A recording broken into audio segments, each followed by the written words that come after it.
ఎవరికి చెప్పకు, అన్ని నమ్మకంగా చెప్పినవే 10 మందికి చెప్పేస్తారు. అందరికి చెప్పు అన్నది మాత్రం మనకెందుకులే అని వదిలేస్తారు. కష్టం విలువ, ఇష్టం విలువ ఒకరు చెప్తే తెలిసేది కాదు. స్వయంగా అనుభవించి అనుభూతి చెందితేనే తెలుస్తాయి. లేదంటే ఎదుటివారు పడే కష్టం తేలికగాను, చూపించే ఇష్టం చులకనగాను అనిపిస్తాయి. మంచి పేరు వస్తే నిలబెట్టుకోవడం, చెడ్డ పేరు వస్తే వదిలించుకోవడం చాలా కష్టం.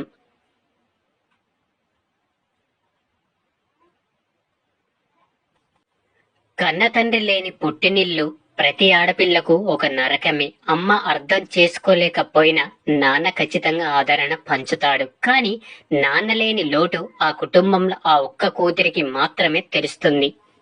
మొక్క పెరిగేటప్పుడు పోసే నీళ్లే ఆ మొక్కకు ప్రాణం పోస్తాయి. అలాగే ఎదిగేటప్పుడు చేసే పనులే మనిషి జీవితాన్ని నిర్ణయిస్తాయి.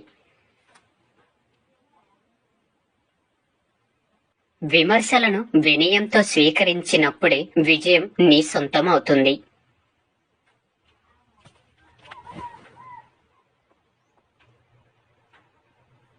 ఒక వ్యక్తి లైఫ్ లో ఎదగాలంటే కష్టాలు, ఆటుపోట్లు తప్పవు. కష్టానికి అలవాటు పడ్డ వ్యక్తి ఎక్కడైనా రాణించగలడు.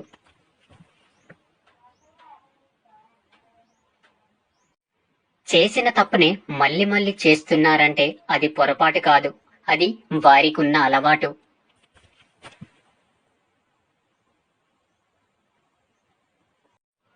ఎప్పటికీ గుర్తుండిపోయేలా కొన్ని రోజులు అయినా గడపాలి. లేకపోతే ఎంత సంపాదించినా వృధానే.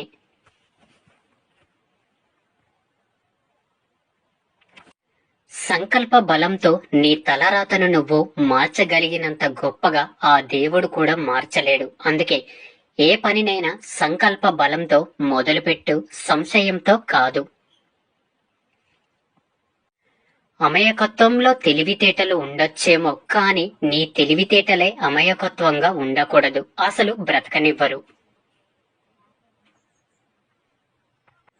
ప్రతి అనుభవం లైఫ్ లో ఎక్కడో ఒక చోట ఉపయోగపడుతుంది. ఎందుకంటే ఏ అనుబంధం అంత సులువుగా రాదు అనుభవిస్తే తప్ప. మౌనంగా ఉండడం అంటే నీవు ఇంకొక మార్గం ద్వారా నీ వాదనను కొనసాగించడం.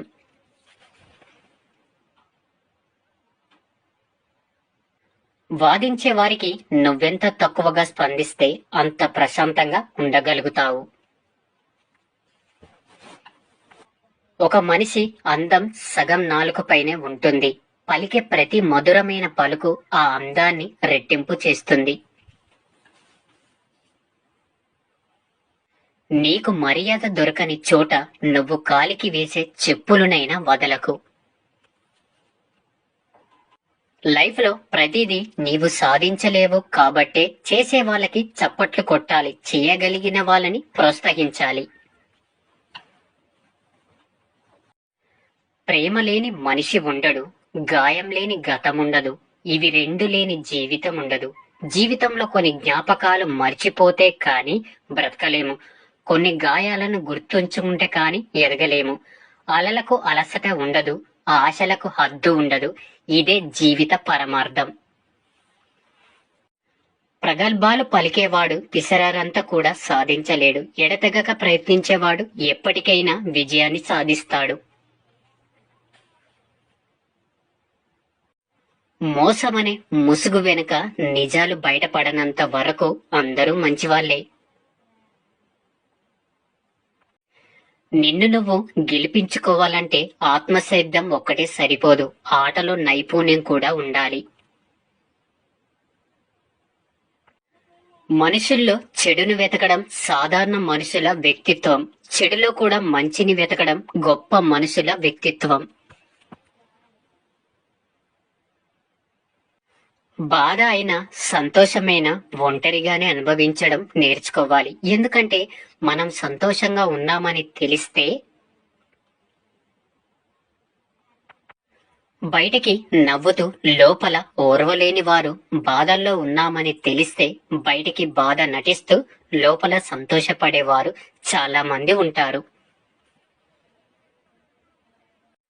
మనం ఏదైనా తింటే కడుపులో ఉండిపోదు, కానీ మనం ఎవరినైనా ఏమైనా అంటే వారి మనసులో ఉండిపోతుంది. అందుకే మాట అనే ముందు ఆలోచించాలి. ప్రభావితం చేసేవారే పక్కదారి పడితే ఇక అనుసరించే వారి ఆలోచనలు అధోగతి పాలవుతారు.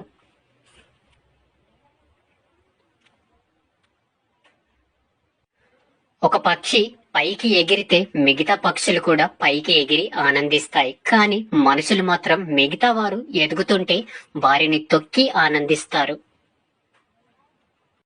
కొందరితో స్నేహం కొన్ని అనుభవాలు నేర్పుతుంది, కొందరితో స్నేహం నిన్ను అనుభవజ్ఞుడిగా మారుస్తుంది.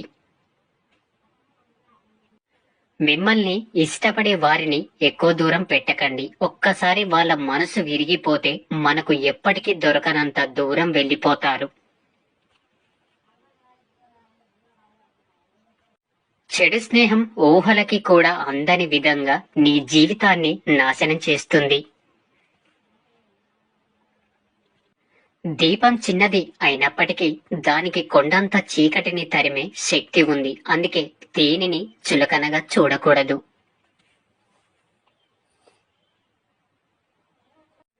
బలమైన చెట్లే తుఫానుని తట్టుకొని నిలబడతాయి. అలాగే జీవితంలోని బలమైన తుఫాన్లు అనే కష్టాలను ఎదుర్కొని నిలిచిన వ్యక్తులే తిరుగులేని వారిగా రూపాంతరం చెందుతారు. లైఫ్ లో ముందుకు వెళ్ళమంటే నలుగురు వెంట పరిగెత్తడం కాదు, నలుగురు నడిచేలా నీ మార్గాన్ని ఏర్పరచడం.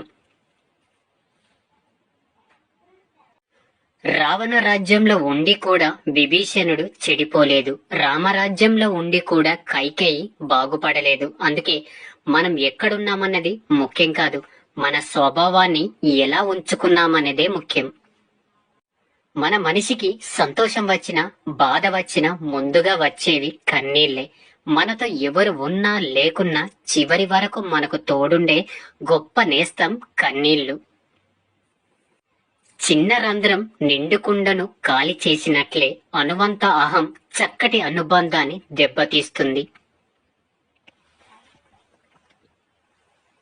మన మనసు మాట వినడానికి ఎంతో ధైర్యం కావాలి, ఎందుకంటే మనసు ఎప్పుడు నిజాలే చెబుతుంది. లోపల జరిగే యుద్ధాలు చాలానే ఉంటాయి. కోపాన్ని అణుచుకోవడం, బాధని దిగమింగుకోవడం, మౌనాన్ని భరించడం. నీ దగ్గర డబ్బున్నప్పుడు తక్కువగా వాడుకుంటే ఆపద కాలంలో నీకు ఉపయోగపడుతుంది. అదే విచ్చలవిడిగా వాడితే నీ జీవితంతో ఆడుకుంటుంది.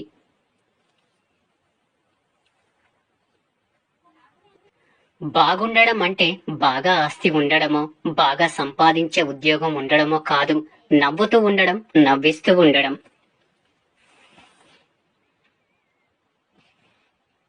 వెనుతిరిగి చూడకండి. మిమ్మల్ని కాదనుకున్న కాలం కోసం, మిమ్మల్ని వద్దనుకున్న మనుషుల కోసం. కోట్లు సంపాదించిన మనుషులైన, కోట్ల మందిని పాలించే రాజైన గడిచిన కాలాన్ని తిరిగి తీసుకురాలేరు. అందుకే విలువైన సమయాన్ని విలువలేని వాటి కోసం వాడకండి.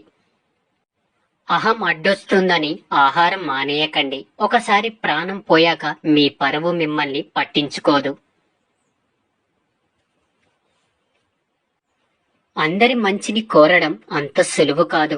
అలా కోరుకునే మనసున్న మనిషి నిజంగా ఒక అద్భుతమే. ఏమి లేకుండా వచ్చి ఏమి తీసుకు వెళ్లకుండా వెళ్లడమే లైఫ్ అంటే. మనస్తత్వం కలిసిన వారిని వదులుకోవద్దు, మానవత్వం తెలియని వారిని కలుపుకోవద్దు.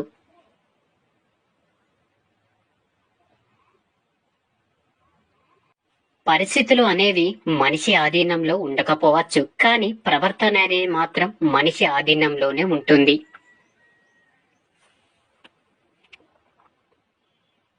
లైఫ్ లో ఆనందాన్ని అందించే ఒక తలుపు మూసుకుంటే మరో తలుపు తెరుచుకుంటుంది, కానీ మనం మాత్రం ఆ మూసిన తలుపు వైపే చూస్తూ మన కోసం తెరిచిన తలుపుని చూడకుండా వదిలేస్తాం. నీ గమ్యం వైపు వెళ్లే దారిలో ఎన్నో కుక్కలు నిన్ను చూసి మొరుగుతుంటాయి. అందుకు నీవు ఆవేశపడి వాటి మొరిగే ప్రతి కుక్క మీద రాళ్లు విసురుతూ కూర్చుంటే నీవు ఎన్నటికీ గమ్యాన్ని చేరుకోలేవు. కలిసి ఉండాలి అనుకుంటే తప్పులు గుర్తుకు రావు, విడిపోవాలి అనుకుంటే బంధాలు గుర్తుకు రావు. తల్లిదండ్రులు ఎలా పెంచారు అనేది ముఖ్యం కాదు, నువ్వెలా పెరిగావు అనేది ముఖ్యం. దానిపైనే నీ సంస్కారం, తెలివి ఆధారపడి ఉంటుంది. అపజయం అంటే ఓడిపోవడం కాదు, ఓటమి నుంచి గుణపాఠం నేర్చుకోకపోవడం. మీ ఇంట్లో sofa set, TV set, dinner set ఎన్ని ఉన్నా మీకు మంచి మైండ్ సెట్ లేకపోతే ఎక్కడా సెట్ అవ్వలేరు. ఒక స్త్రీ నిన్ను ప్రేమిస్తే నీతో పాటు నీ దరిద్రాన్ని కూడా ఒప్పుకుంటుంది. చీకటి తర్వాత వచ్చే వెలుతురు చాలా ఆనందాన్ని ఇస్తుంది. అలాగే కష్టాల తర్వాత వచ్చే సుఖాలు ఎంతో సంతోషాన్ని ఇస్తాయి. ఎదుటి వ్యక్తికి మీపైన ప్రేమ లేనప్పుడు మీరెంత ఆరాటపడినా వ్యర్థమే అవుతుంది. సాయం కోసం చూస్తే గాయమే దొరుకుతుంది. నీకు నీవుగా నిలబడు, నీతో నువ్వే కలబడు. సాయం అందకపోయినా, గెలుపొందకపోయినా గాయం మాత్రం మిగలదు. గాడిద నిన్ను తన్నిందని గాడిదను నీవు తన్నలేవు. అదేవిధంగా దుష్టులు నిన్ను నిందించారని తిరిగి వారిని నిందిస్తే వారికి నీకు తేడా ఉండదు. గాడిదలకు దూరంగా ఉన్నట్లే అలాంటి స్వభావం ఉన్న వారితో జాగ్రత్తగా ఉండడం మేలు. ఆడదాని అమాయకత్వాన్ని ఎవరైతే వారి అవసరాలకు వాడుకుంటారో ఇప్పుడు వాళ్ళు గెలవచ్చు, కానీ ఏదో ఒక రోజు వారు తగిన శిక్ష అనుభవిస్తారు. వారు ఆడవారైనా మగవారైనా సరే. కోపం హద్దులు దాటుతున్నప్పుడు మాటలతో సమాధానం ఎప్పుడు చెప్పకు. నీ మౌనానికి మించిన బలమైన సమాధానం మరొకటి లేదు. ఏదైనా కొత్తగా ప్రయత్నించేటప్పుడు సిగ్గు, భయం అస్సలు వద్దు. ఎందుకంటే మీరు జీవితంలో పరిమితులు పెట్టుకొని జీవిస్తే ఏదో ఒక రోజు మీ జీవితం మీకే బోరింగ్ గా అనిపిస్తుంది. నిన్ను ప్రేమించే వారి కోసం జీవించాలి, నిన్ను ద్వేషించే వారి కోసం జీవించి చూపించాలి. మాటకారితనం అనేది ఒక అలంకారం, అది లేకపోతే జీవితమే అంధకారం. విలువైన